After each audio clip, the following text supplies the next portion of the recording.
Hey, everybody, welcome to the Book Leads Impactful Books for Life with Leadership. I'm your series host and leadership performance coach, John Jermillo. This podcast series is about getting to the books that have impacted the lives of the people and the leaders in my network. So these are great leads that I'll be interviewing to get to those books that have made an impact on their lives, their work, their business, whatever it may be, their community, whether it's their book or not. And in this series, I cover three categories of book. The first book that they're sharing with me that I haven't read myself. The second category where we're covering a book we've both read, whether specifically for that episode or we read it in our past lives before the series even existed. And the third category is when I have the publisher and or author on to talk about the book, to talk about the message they want to get out there, to put a face to it, to put a tone to it, to put a voice to it. And my guest today is Refugio Atilano, and Ref is a second-generation Mexican and native Chicagoan. He's a first-generation graduate and business leader with vast experience working in many corporate environments for Fortune 500 companies. He's a senior business leader for the world's third largest global pharmaceutical company and is currently director of cultural competency, where he helps connect with underserved communities. Ref's passion is advancing the leadership representation of the Latino community. He is the global chair of the award-winning AHORA Latino ERG. He's a DEI Champion.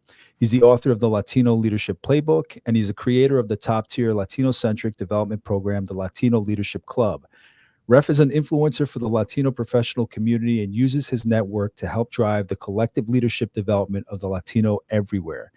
And I was just talking to Ref when I touch base with the authors or the guests on this series. I'm not going to lie, sometimes it's so in advance of when we have the conversation, I have to go back and trace how I came across their name or they came across mine. And I did come across one of Ref's posts last fall when he had spoken about his process of writing his book.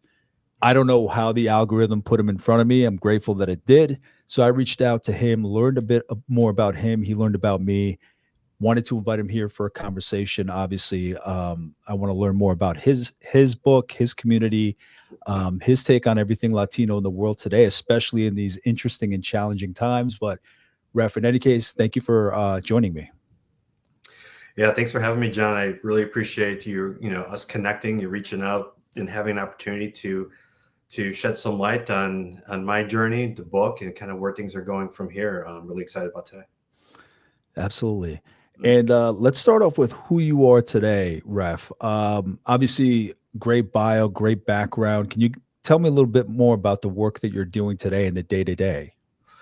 Yeah, I wear many hats. I still have a full-time role, not still, but I have a full-time role, like I said, for AbbVie, a global pharmaceutical company. And by the way, this is all my own stuff. AbbVie's not sponsoring this. But I really enjoy my role. I get a chance to really transform healthcare and make an impact, connecting with different communities across the world. So it's really important work. The better we can connect with communities and learn what they need, the better we can drive healthcare, better health outcomes, and hopefully save some lives. So that's really important to me. Separately, personally, I wrote the Latino Leadership Playbook. I do, kind of like you, I'm big into leadership. I do mentoring, coaching. In addition to the book, I also have my Latino Leadership Program. And so now I run cohorts. And so I mentor hundreds of people, over the entire year.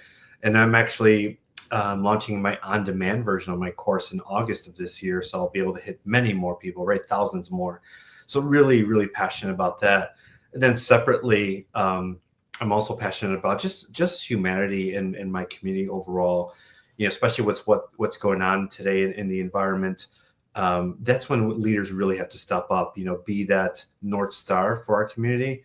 And so I take a lot of pride in, and I take a lot of action in doing those things to help out everybody. Yeah, amazing. Just that combination of everything that you have going on, everything you have coming up, Ref. To understand how you ended up here, to understand, who wrote this book and who's going to share it with us today, can you give me a walkthrough of how you got here? Typically, I tend to ask my guests to start around the time they left high school, going into the workforce or going into college, whichever it may be. What did that path look like from then to now? Very unconventional. I'll just say that, being Latino, my father was a truck driver. My mother was a part-time secretary. So I didn't have guidance, right? I think, I always tell the story. My mother actually applied for me to go to college. I wasn't going to go. She applied for me on the sneak, and so next thing you know, I'm going to college, right? And I did okay there, and then I got I just landed in corporate somehow, and it's just a lot of luck and a lot of people believing in me. That's the way I could put it. I had no idea what corporate was, and I remember I was installing cables in a telephone office for a telecom company back then.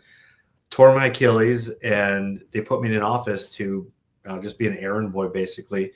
But when I was in that office, I was so bored of just running faxes or whatever. I saw an empty office full of like computers and education materials. So I set up I learned about telecom. I set up the entire, basically like a training center on my own because I was so bored. Next thing you know, I'm training the whole region on telecom, and I had no idea what it was 3 months before then. And so because of that initiative, because of that ambition, and just my communication style, I've always had a good communication. My supervisor said, you belong in a corporate environment, and I'm going to introduce you to some folks. And have you ever heard of project management? I'm like, no. And next thing you know, I'm with Lucent Technologies back then. I'm a project manager, and my career kind of took off from there as far as leading projects, leading teams. I've always been a good collaborator, a good communicator, very results focused. And those things have served me well throughout my career. Later in life, my career, once I was more seasoned, once I kind of had my craft under my belt, started getting to leadership. I'm like, why? What's it going to take for me to develop? And so I learned those things, right? I've spoken to senior leaders, executives, right? You hear things like brand, executive presence, adding value to the business, adding impact to the business, having diversifying your presence across the organization and diversifying your value and impact across the organization. And I had no idea what those things were. I just thought you do your job well, and people will that's not the case, right? Yeah. And so once I discovered these, my career changed. And then as a leader of an ERG, employee resource group for the Latinos, where I currently am, I found myself coaching and mentoring a lot of Latinas, right? And I just, as a community, we're all stuck in middle management because we don't have all these insights. I had them. And so I found myself repeating, as I mentored, hey, have you tried this? Are you working on your communication, your exec presence, and all these things we spoke about?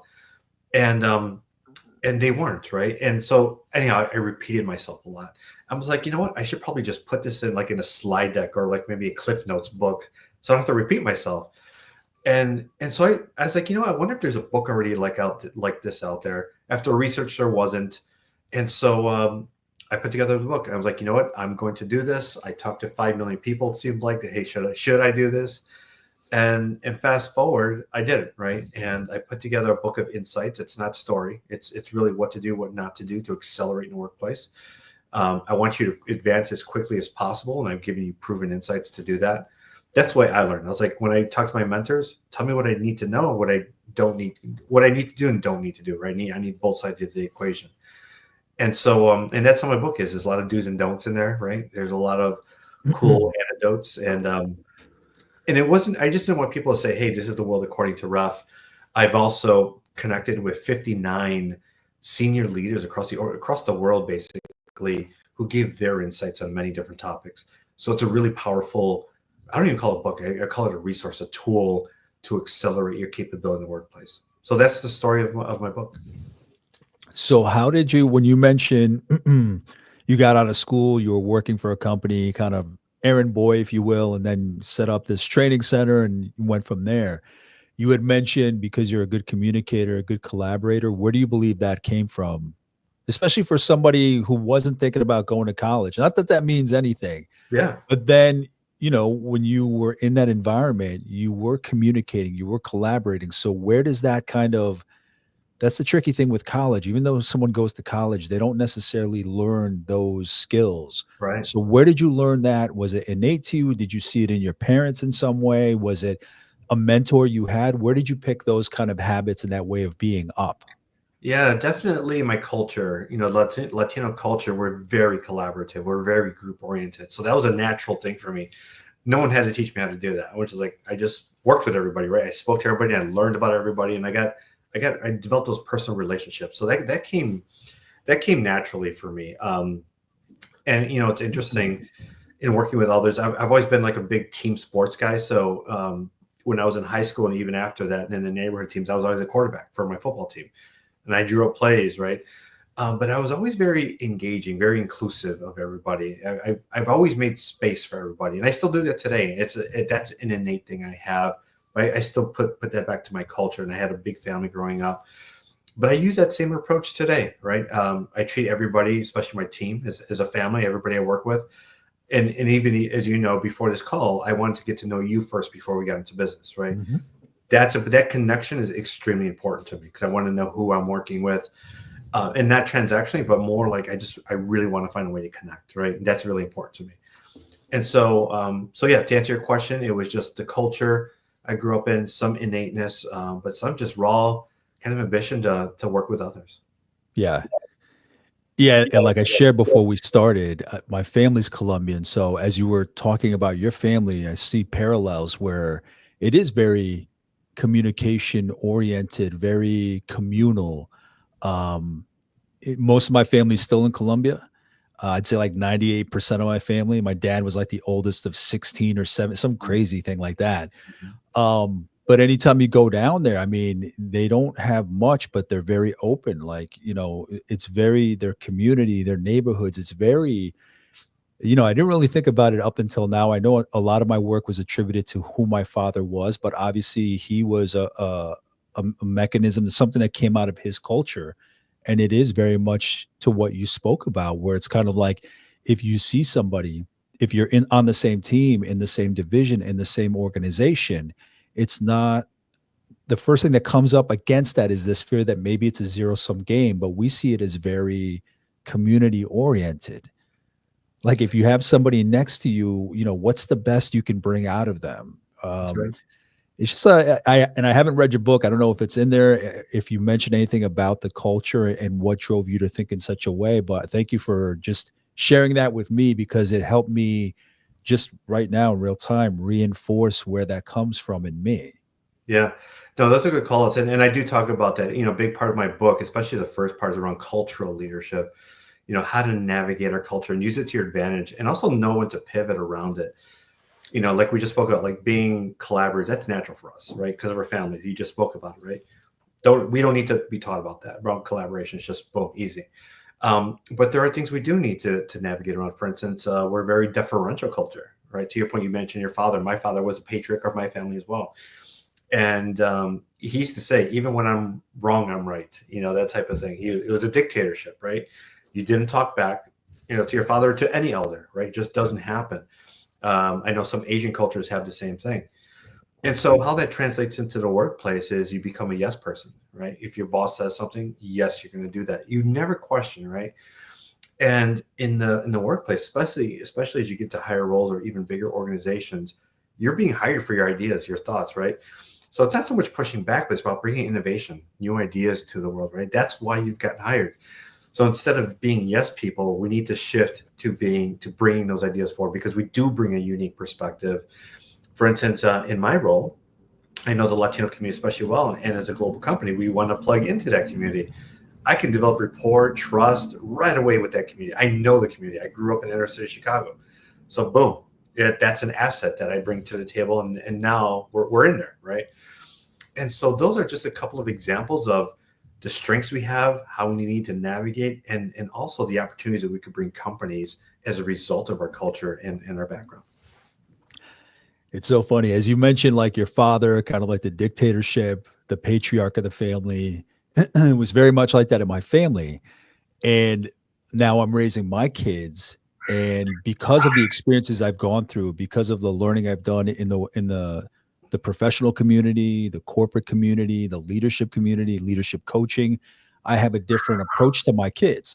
There are times when you say, okay, this is that's it. Like what dad says, that's it. Right. But then there are other moments where if they ask me a question of why I made a certain decision, it's kind of like, all right, make your case, ask me questions, and I'll explain as best I can. There have been moments where these kids have convinced me to change my mind. So it's amazing to see that cultural difference between the way that I grew up with my parents who were immigrants to me having grown up here my entire life to now my kids that this is all they know is America. So I appreciate that parallel. So, Yeah. Rep, And just really quickly, I just want to jump in yeah, because that's a great yeah, example. Even with my kids, like, I don't, of course I invite them to question, right? Because that's the, I want them to mhm, have that independence. But now I push them, all right, come on. I want to see the mental math. I want you to come up with some options. I want you to think it through, right? And you tell me which way we should go and then why, right? It puts me in this position. I'm almost like mentoring your thought process, but it gets them thinking critically, being curious, right? Because if they could do it with me and do it well, and I'm going to be tough on that because I have to be. But if they can get by me, they can get by anybody. yeah. Oh, very, yeah. Um, my kids they can run roughshod over me if they wanted to.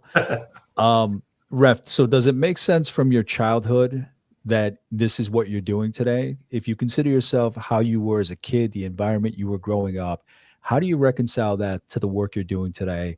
I'm always curious when I work with clients and I find that they're most fulfilled. It's when they go back and they kind of pick up the dreams of who they were as a kid. There's so much for me that ties into who someone is as an adult, how they Yeah. choose to be, how they choose to work. Does that make sense to you? How do you reconcile who you were as a kid to who you are today as a professional? It's interesting. That's a great question. It was never intentional, but everything maps back to when I was a kid. Um, I was always the one when I was a kid. Like I said, I ran. I got the neighborhood together. Like I said, I was big into sports. So I rallied everybody, and I did that as a kid. 10 years old, 11 years old. I was getting out of the whole neighborhood, riding bikes, going to the pole, playing sports, whatever it was. Right. I was always very engaging. I was always a big prankster when I was a kid. Those things translate today. I know I'm very intense and I'm very serious when it comes to development and business, but at the same time, I'm very personable outside of business. Right. Not two different people, but when serious time is over, it's like let's just kind of let's flow, right? But it's interesting to see how all those elements from when I was a kid, that especially that strong team communal, I think the word you use, that approach, how it presents itself today.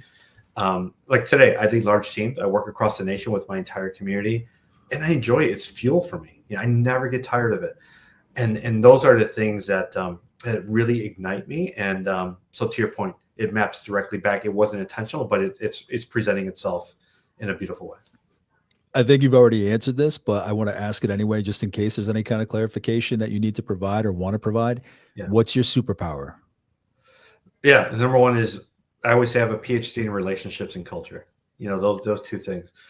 It's interesting. In my work, I work with a lot of PhDs. For pharma companies, MDs, PhDs, a lot of higher level education folks. I have a bachelor's, right? But at the same time, I definitely have a PhD in relationships and in connecting with others quickly, right?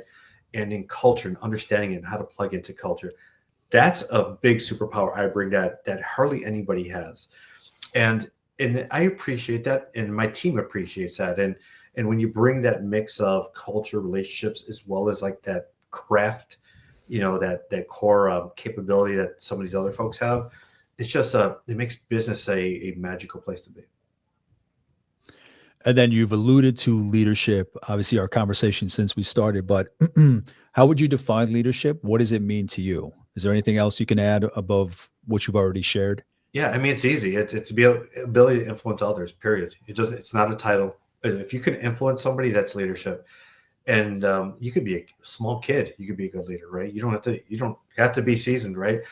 If I was thinking this through. I was talking about mentoring and mentors and sponsors at one point. I was giving a talk about this, and it was to professionals, and they're all talking about how do we get mentors and sponsors. I'm like, think about it this way. I was like, you have to be mentorable or sponsorable. I was like, think about it this way. If 10 kids came up to you and they wanted you to mentor them, which kid would you select and why? Right. And the way I position it is the kid that has a plan, has a vision for themselves, who's well thought out, right? Who has options and kind of you can see them again. I always go back to mental math. You can see that kind of activated versus someone that just comes and say, "Oh, mentor me," right? It's that thought process. It's that really deep curiosity and kind of vision, right? That leadership, those leadership capabilities. That's what I look for. Someone who's ambitious, someone who wants to help others, right? And so those are some of the attributes. But leadership at the end of the day is being able to influence others, and anybody can influence as long as you put that thought into it.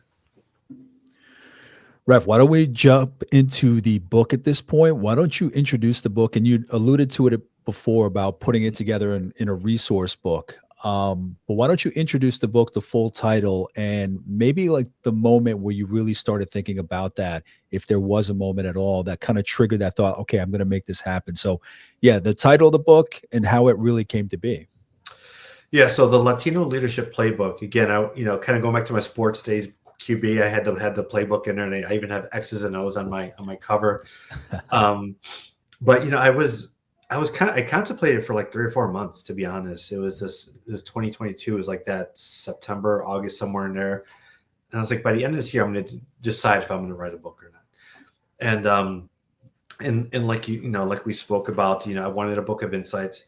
True story, was funny. I never wrote a book before. I never wrote anything before, but I knew I was a good business writer, so I knew I could do that. And what I was going to do is a book of do's and don'ts, like I said earlier. And I was like, I'm hoping I could fill 40 pages. That was kind of my thing. I asked my publisher, I was like, how many pages typically does a book have, right? She says about 220, 225, so 250 somewhere. And I'm like, oh my God. And so I was doing the math, trying to figure out word version versus book page version. But bottom line is that, like I said, after talking to everybody, I've talked to a lot of people, and they said, well, you need the data, right? You need the research, right? You need to get other perspectives. So I had to do that. You need to provide some stories, use cases, right? And then lead with. So I had to build all this stuff in. And so an idea that started at 40 pages turned into 457 pages, right? It was a huge effort. But I was really excited about it, and people, everybody, literally, I think 100% of the people I spoke to said this is a need in our community, and really more communities, not just this community. And so yeah, I spent 2023, I think I wrote every weekend except 2 weekends. My father passed on one of those weekends. But I wrote every weekend that year for 9 months. And then I think we published in that 10th month. So I didn't have a life that year, but it was interesting. The challenge for me was being able to find an inspiration every weekend, because I had a full-time job. So Friday, kind of let my mind settle. Saturday, did all my research, and then Sunday I wrote a chapter in the morning. It took me 5 hours to write a chapter, 20 pages. That's how it worked. Very intense, but very good. And then the way I organized the book too was, like I said, it was a bigger book, 457 pages. But I'm like, how can I make it consumable? So I broke it up. I broke it up between, Latino data. I broke up, to your point, the cultural insights, the cultural leadership. So I had a piece for that. I had true leadership capability. And then I had, how to wrap things up, how to bring this all to life, because I want to make it action oriented. So I put really a lot of thought into how I organize it, how I put it together, how I stayed inspired. All these things. It was a very big moment that year, and very tough to get through that, but I got through it, and it came out beautiful. Ref, are you able to provide just kind of like a walkthrough or overview of the book itself? Excuse me. Maybe if you just kind of go through a couple of the chapter titles, Yeah. just to get a sense for that path that you lay out for the reader. Yeah, absolutely. Yeah. So, the first thing, I talk about cultural leadership. So for instance, that first section, a couple of chapters. So number one, how to work smart, right? Instead of working hard. As Latinos, just for background, and in many cultures, we're raised to work hard. So it's like, what does it mean to work smart in the workplace? And we talked about a couple of these, right? It's being able to diversify your impact across the organization, diversifying your network, right? Getting involved with the right projects, at the right times, right? Those high visibility roles, as an example. Just working on big things. That's the best way to put it, with big people. That's the easiest way to work smart. Instead of just working on many projects that really don't advance the business, that's not where you want to be. You want to work on the big stuff that advances the business.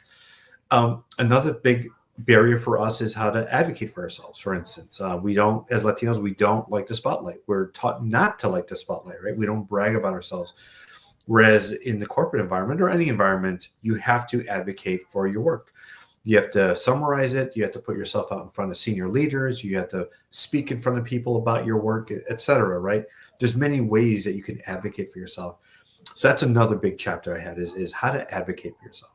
I talked about earlier how to navigate your Latino culture, right? Your superpowers or your barriers, and how to navigate that. I also talk about the importance of navigating your career strategically. So, for instance, I always use this use case. If you had, a lot of Latinos get bypassed for promotions, right? That happens a lot in our. I mean, it's because of that working hard and we only stay in our little silo, whereas others are working across the organization. So I cover how to start working across the organization, the importance of it, talking to your leader about it, talking to your sponsors and trusted advisors about that. Start to open those doors, start to create those conversations in meaningful ways and putting the thought behind it, right? So that's all like the upfront piece. And then in the middle piece, the bigger piece, the leadership piece, I talk about being a strong communicator, verbal, nonverbal, written, right? Executive presence and all that entails, the poise, the pace, the communication, the gravitas, the confidence, right? All this stuff that comes together, I tackle that stuff head on. Political savviness, right? People that said, well, I'm not political. It has nothing to being political. It's in any organization you're in, you got to navigate the politics, right? You got to navigate the environment. That's what it comes down to. Who are the key players? Who do you need to align yourself with? Who do you need to watch out for? What are things you need to say, don't say, and et cetera, right? So being aware of those things, very important. And in my favorite chapter, how to operate with impact and ownership. As Latinos, we don't think in terms of impact, and we don't want the spotlight. But to accelerate a workplace, you got to get involved. You got to take ownership of new ideas and drive those new ideas or projects. You got to think in terms of impact. How does this impact my business unit, the overall organization, as well as the industry? There's a lot of opportunity there. So when it comes to specific chapters, I cover some of these really critical topics to ensure that you get the visibility you need, that you operate with a high degree of efficiency and impact to help level up your career. Raf, can you speak? I'm assuming the book came out when? When was it published? October 2023. Okay. So in that time, I'm sure you've had many events, book signings, workshops, or whatever it may be on the book. Can you speak to what you've seen or what you've heard from the Latino community across the generations that you might have bumped into that have read the book? What is their take? What have they told you explicitly across the generations, or what have you seen? I'm curious about, somebody gets here as an immigrant, the first gen, the second gen, what they've taken from their home versus what they've learned from a book like yours. I'm curious because it is a very silent culture. It's a very silent culture because, like you said, we're just taught to work hard, like keep your head down and work hard. So it's one that you don't hear about too often. So I'm curious what kind of reaction, what you've seen across the various generations that may have read your book. Yeah, it's interesting across generations is that the response has been the same, exceptional, because it's something that our community doesn't have, right? So this organizes. The way I like to say it organizes your development. It because right now without this book, it's just okay to develop. It's like, where do I start? Right? It's like I can, it's a crapshoot. This organizes your development. The number one comment I get is I wish I had this book 15 to 20 years ago. Number one, I hear that 9 out of 10 times, right? I hear it's relatable, right? And especially around the cultural elements that really hits people in the heart. Relatable. I wish I had it that long ago, and this is something I'm going to continue using for the rest of my career. That type of thing. So those are the main themes that I hear back, and now it's like, okay, now it's like I've heard that a lot. It's like now what, right? And that's where I'm kind of going now is, all right, what's it going to take for more people to get into this book or my program or that leadership program to advance themselves? Because like this stuff is real, it works, right? And now we have to get as many people aware as possible. So good segue. Can you give a breakdown of the various programs that I listed in your bio that you're working on and how you're targeting those, what your plans are for them, how you want to move them forward? Yeah, so the Latino Leadership Club is basically it's a 5-month. So it's based on my book. I cover key topics. I always lead with mindset. I get the confidence going. To your point earlier, we're very quiet. I get us out of that. That's the first thing I work on is the confidence, the boldness, the impact. Once I kind of get people wrapped around that, then I can work on everything else. And so my program is a 5-month program. So we meet once a month for 5 months, for 2 hours. and I cover, 2 or 3 topics per session. And I spread it across 5 months on purpose because I do want to see development. Like I said, I'm very results focused. I want to see people grow. And in my program, everything's off the charts. Confidence is off the charts. Movement is off the charts, right? I force people to have conversations with their managers, their mentors, their leaders, right? Because we could sit here and talk about stuff all day long, but until you have that conversation, it's not real. And so literally in the next court or session, I asked, so how did it go with your manager? And I ask you in front of the entire cohort, right? So there's no not doing it. There's no, oh, I forgot. And I send reminders in between, right? So the way I put it is you are the project manager of this project of your development in this 5 months here, right? I need results at the end. I'm your boss on this, right? And I need results at the end. So I'm looking for those discussions. I'm looking for, and what's very interesting, and you probably know this, is as soon as you go to your manager or trusted advisor, hey, I want to grow and I need your help, I think 100% of them are going to say yes, and let's figure out ways I can help you. So right away, you can see those doors open. You can see the eyes light up, right? Now, people are going for positions that they wouldn't have gone for. They're going for ERG roles, employee resource group roles, or volunteer roles, or board position roles that they would have never gone for, and they're landing them, right? And that's the beauty of it, is I'm just creating that confidence, that kind of boldness. Because once you have that, then my job is over. It's like, just keep going, keep rinse and repeat, keep me up to speed on how far you go, and then it becomes easy. So it's almost like this. It's almost like this psychological shift, if you will, transformation that really is the magic sauce. And then the other cool part in my cohorts is, as you see others doing these magical things, like right away, you want to keep up with that, right? So it's almost like this compounding effect of confidence throughout the cohort. So by the end of it, we go through all these things. We do see great results. I don't even keep track of metrics anymore because I know the program is phenomenal. And now, like I said, we're in this current cohort. I'm actually recording it, and everybody's aware of it. And in August, once we're done in July, but in August, I will be making it an on-demand version, extremely cheap as well. For instance, my cohort, similar cohorts are like between $4,000 and $6,000. It's a lot of money, right? You guys get sponsored, you guys get funding. My cohort is $500, so it's like that on purpose because I want to get as many people into as possible. When I do the on-demand version, it's gonna be $200. So one of the biggest things in the Latino community and other communities is, hey, I have to be a top performer, I have to be funded, I have to be nominated to get any type of leadership training. Now you can get it yourself, you can fund it yourself, and you have access to all of it. So that's why I'm most excited about it, with the reach that we can make, not just with the Latino community, but for all communities. Yeah, it's amazing in any kind of leadership development, any kind of leadership awareness, how much of the battle, how much of progress is made once the person realizes you don't even grant it to them, but it's like they got permission to take initiative. Yeah. They were reminded, they were told, you can step up, Like it's not that, and every workplace is different. It's not that they're told they can't, but it's just kind of like a cultural thing, right? You work hard. But that as soon as anybody, Latino or not, as soon as they're told you have permission, you can step up. Here's an accountability partner, an accountability group. As soon as they do that, as soon as they realize that, the sky's the limit for them. That's right. It's interesting. People are like, "Oh, we can do that," or "That's expected of us." I mean, yeah, that's it. Yeah, and it's funny because in my class, I always use the analogy of I'm the crazy. For instance, you go to a swimming pool. Imagine with a family, and I'm the crazy cousin that pushes everybody in the deep end without them knowing. I do that, with their development. I literally push, and I know they all can swim. That's the beauty of it, right?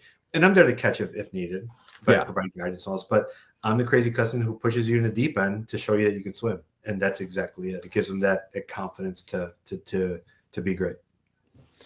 Yeah, it's interesting. Going to college, I think my ambition, my hard work came from my parents, but my ambition came from going to college with certain people.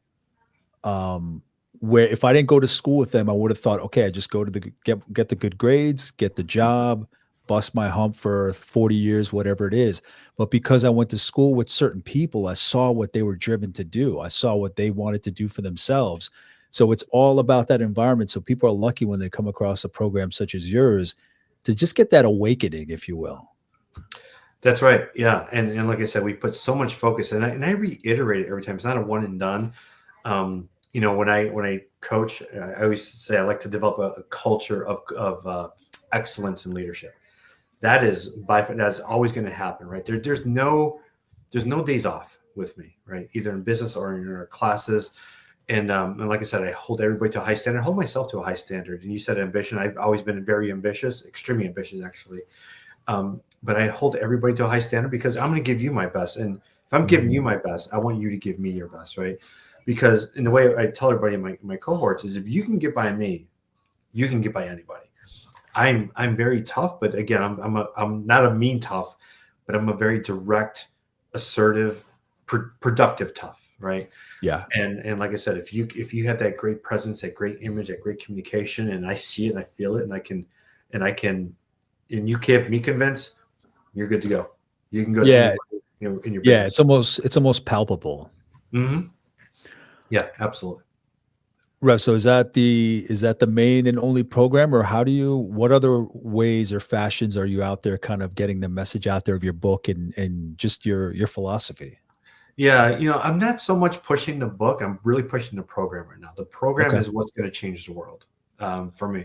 I mean, to be in the program, you got to get the book, of course, and of course, and anybody who wants to read a book, but you don't have a bunch of readers out there, especially in our community. There's just not a lot of us, but there are many people interested in this kind of the program, right?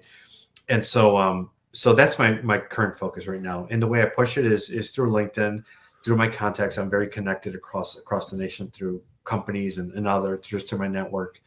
But once we get closer to the August date, I will be creating a whole, thoughtful strategy and plan to begin showcasing the program in different venues, different ways to get people to generate, excitement and make sure people take advantage of it. Yeah, because as you're speaking, as you're sharing all this, your message, your intentions, your accountability, all of that, I'm already thinking of the Latino groups that I know at, my alma mater, my university, the local professional group. So that's why I ask about that reach. But yeah, I will definitely pass along the information and they'll see this. Ref, I'm always curious for my authors, the ones that I interview, in writing this, what changed in you? Not so you told me about the process of the commitment every weekend, the research on Saturday, the writing on Sunday. Mm-hmm. Aside from the crucible that is writing, you thought 40-page turned out to be 400-page book. There's that's a whole different conversation. But just in general, these are your lessons. These are the things that you've taken in over the years. Maybe you didn't really realize them or how much meat and substance you had until you sat down to really think about the book. But how did going through this book, this process of getting it out there, writing about it, what changed in you? What evolved in you? Did the way you saw the material, the lessons, the insights, the data, did it change? What changed in you, if anything? That's a fascinating question. I never really thought about that, but I know the answer right away. Is my confidence to transform communities, 100%. Before then, I did some work, within my organization, some big stuff, but I'm literally working with an entire community and communities, like not just the Latino community, but other communities. And now I have the confidence I can do it. And that's why, my current position as director of cultural competency, when they said, hey, we need to engage these communities, I'm like, yeah, I got it. Yeah, easy, right? Because of the work I did in my book. I have political aspirations, right, at the highest levels. And I'm like, yeah, I can pull people together. I can unite people. That easy for me, right? Again, I don't have to be taught that, right? And so my confidence to transform communities, number one, is the thing that just skyrocketed. I didn't even know I had it in me. And now it's here. I get a lot of feedback that I'm very inspirational, that I'm very unifying. It doesn't matter where you are in the political spectrum and all that. Problem solver, visionary. I hear these things. And I didn't know I had these things in me to this extent. And so now it's like, okay, now what do I do with this now? Right. And that's kind of, I know I have the leadership programs and stuff, stuff I'm doing, but just personally, my quest is, okay, with these last few years I have of my life, 52, and I want to make the most of it. How can I deliver the most impact for humanity with the tools that I have. And that's where my head is. Yeah, writing is incredible. I haven't gotten to writing around, haven't gotten around to writing a book yet.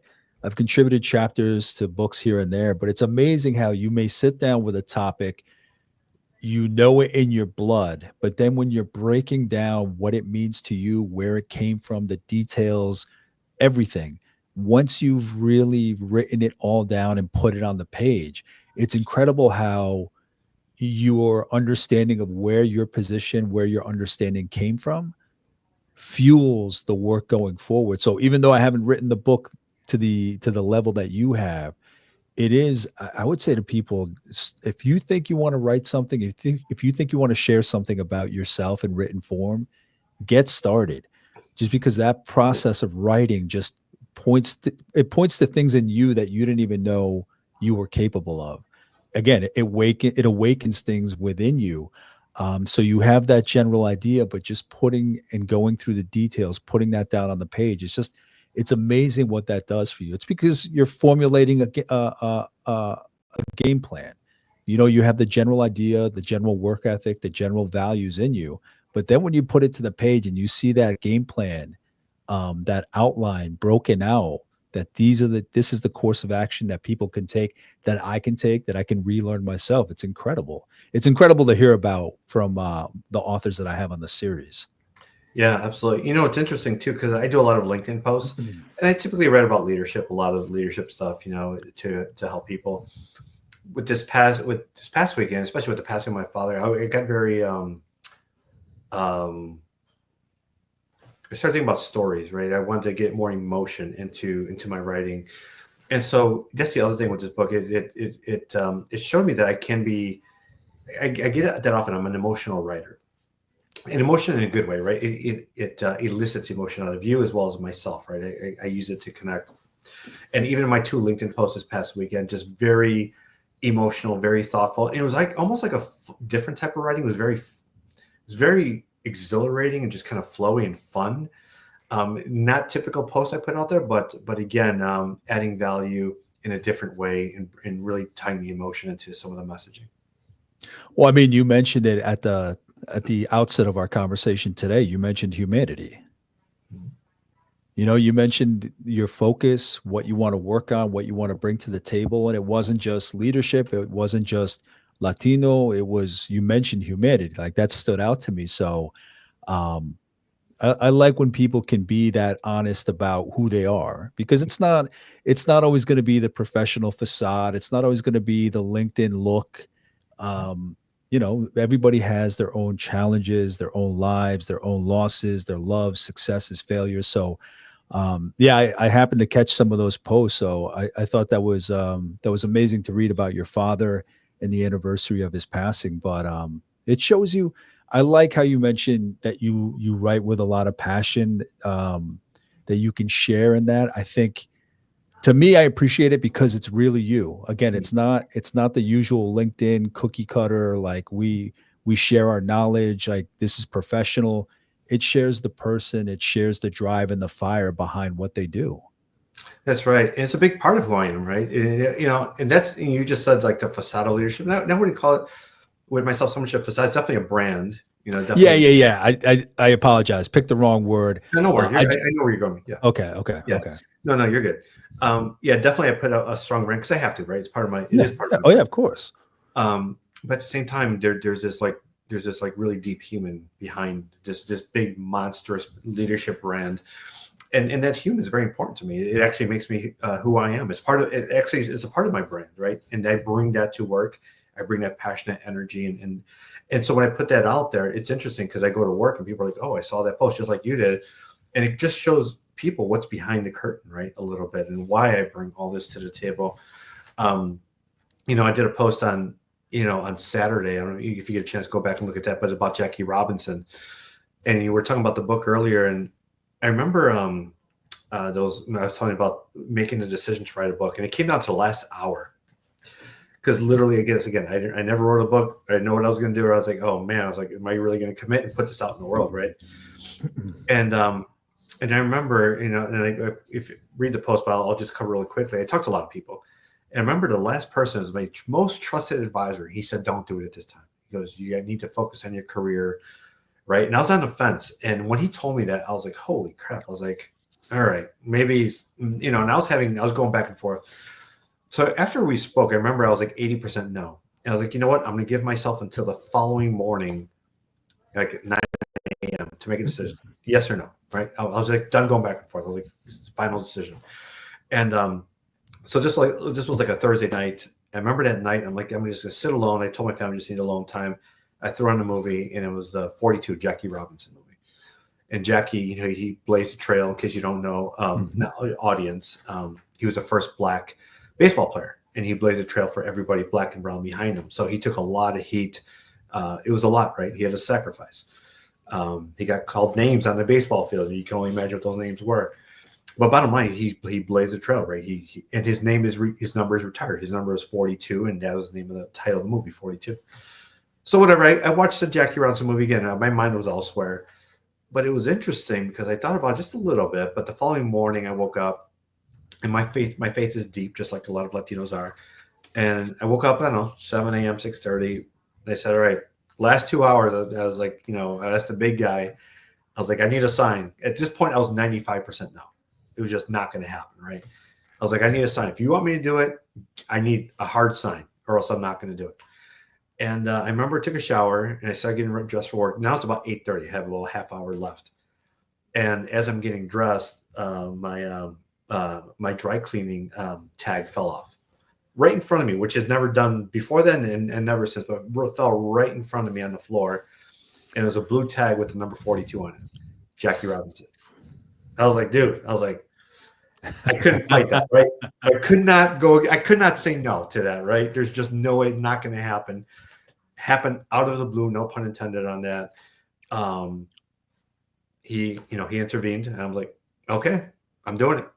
And that's the story. So I have just a beautiful LinkedIn post.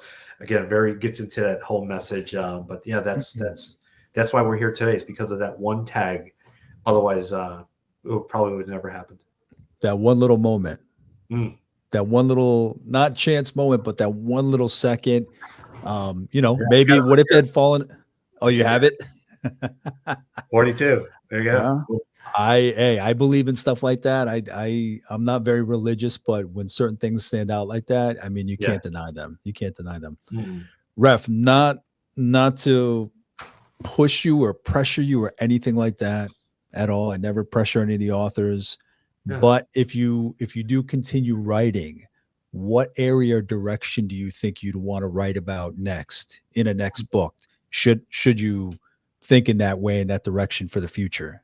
Yeah, I got 2 books in me, I think. One book is definitely leadership for teachers and parents, right? So I want to start getting kids to think about this early.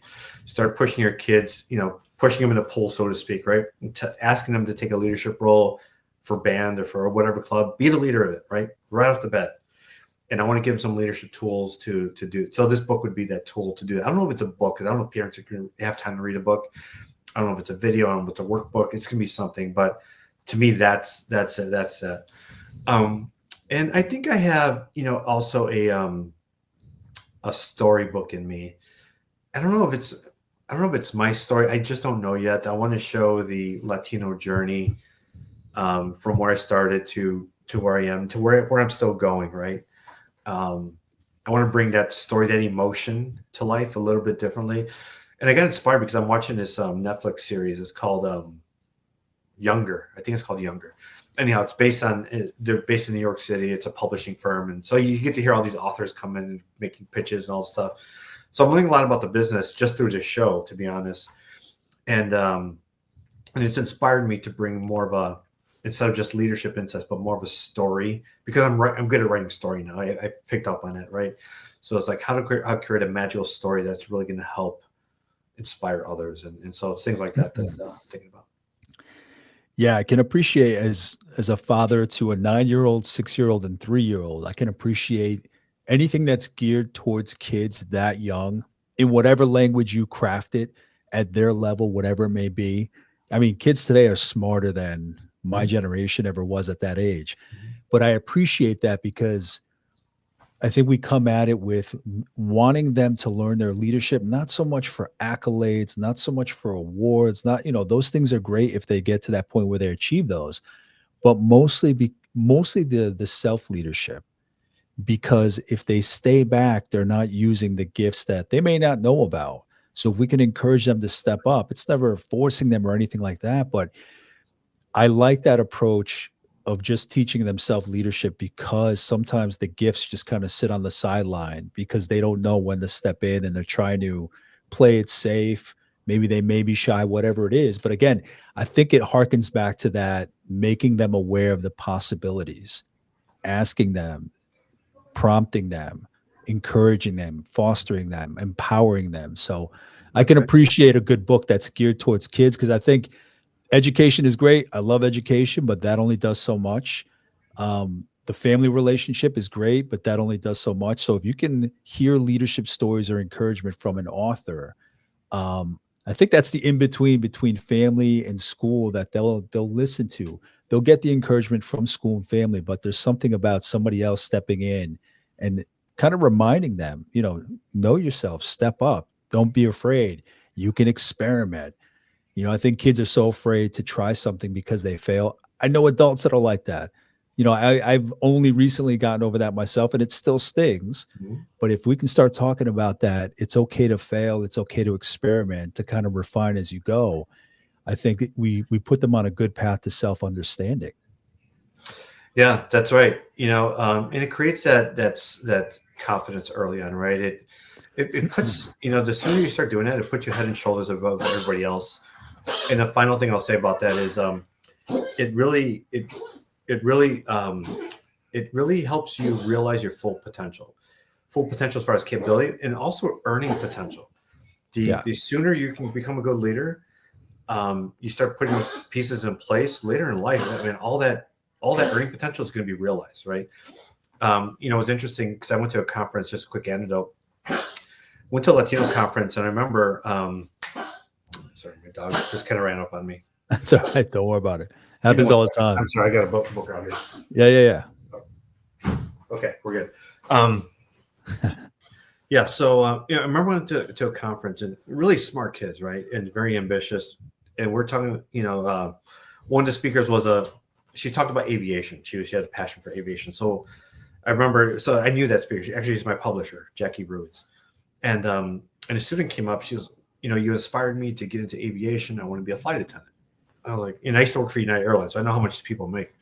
None against flight attendants. I love them. They're phenomenal. But I'm like, why wouldn't, instead of flight attendant, which makes, 40 to 60,000 a year, why don't we just go for a pilot, which makes two to 300 a year, right? And it was just that little tweak that changed the perspective of that girl. And I told her, I was like, you need to go this way, right? Mm-hmm. And you talking about, not knowing, I was like, this is the awareness and education about the importance of leadership and the impact it has later in life. That's exactly why we need to start early, because it changes everything. Otherwise, we're playing, you're playing catch up. Like I played catch up and a lot of us played catch up, right? Yeah. But it is incredible. I can't overstate that enough, how much asking somebody a question of accountability, a question of encouragement, empowerment, whatever adjective you want to use or whatever, how much asking somebody, well, why not this? And just seeing their eyes light up. It's amazing how much questions can prompt people to their greatness. It really is. Because the number of times that I've heard what I thought was a pretty common question, and somebody says, I've never thought about it that way. I've never considered that. I never gave that any thought. No one's ever asked me that before. Mm-hmm. It's incredible what a simple question can do. Ref, obviously we're here talking about your book. What book would you recommend to people aside from your own book? What book has left that impact or influence on you? Is there one that stands out? I liked, when I was doing research for my book, I really enjoyed Robert Rodriguez. I don't know if you know Robert, but he's a leader in the Latino community, and he's a good friend now, right? Because of his whole journey. He's here in Chicago with me. But Autentico, he wrote that book. Him and Andres Tapia, and it was a lot of like insights as well, like just leadership insights from a lot of different senior leaders, and he put his own stuff in there. But for me, that kind of got the juices rolling for me. because it showed me, it showed me what our culture was thinking at the highest levels. I'm like, okay, I hear what people are thinking. And with my book, I did something about it, right? I really brought all that to life. So for me, it inspired me. It was a good taste of different perspectives that got me thinking differently, and it got me approaching things differently. So books that can inspire me that way, inspire action, very powerful. In getting close to wrapping up, Raph, are there any last words you want to share with the Latino community? Anybody that's watching from that community? And I think anybody in general, just to help understand our community and their takeaways that we can take from each other's journeys and stories. So, how would you speak to that Latino community? Yeah, I'll speak to Latino, but all communities too. Latino community is we spoke a lot about today, but put yourself out there, develop, right? There's tools out there. You have the Latino Leadership Playbook. You have my cohort. You have others. Bottom line is do something. YouTube videos, whatever it is, but organize your development and do it. The quicker you can do that, the quicker you can realize your full potential as well as your earning potential. So critical. I think I did this quick analysis where, Latinos, I think on average, or we get stuck in middle management, which pays like $130,000 a year. That's on average across the nation. But once you start hitting director levels, right, you start getting between 200 and 300 a year. That's where you want to be, right? That changes your life. That changes your family's life. It changes everybody's life.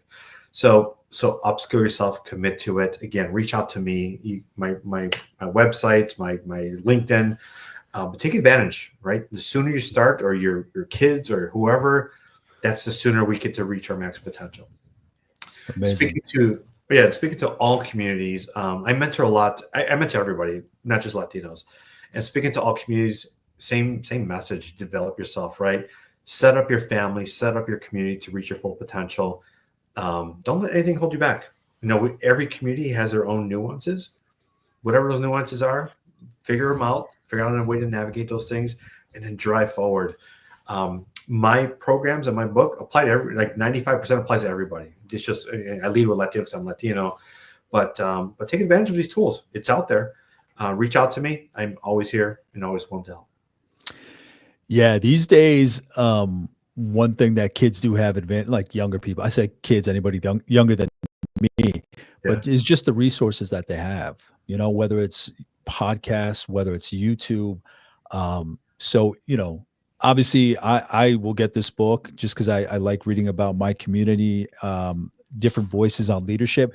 But it is incredible how many resources there are out there for people to take advantage of. So they shouldn't forget that. And again, we covered Ref's own book, The Latino Leadership Playbook, a toolkit of insight to accelerate your impact in the workplace.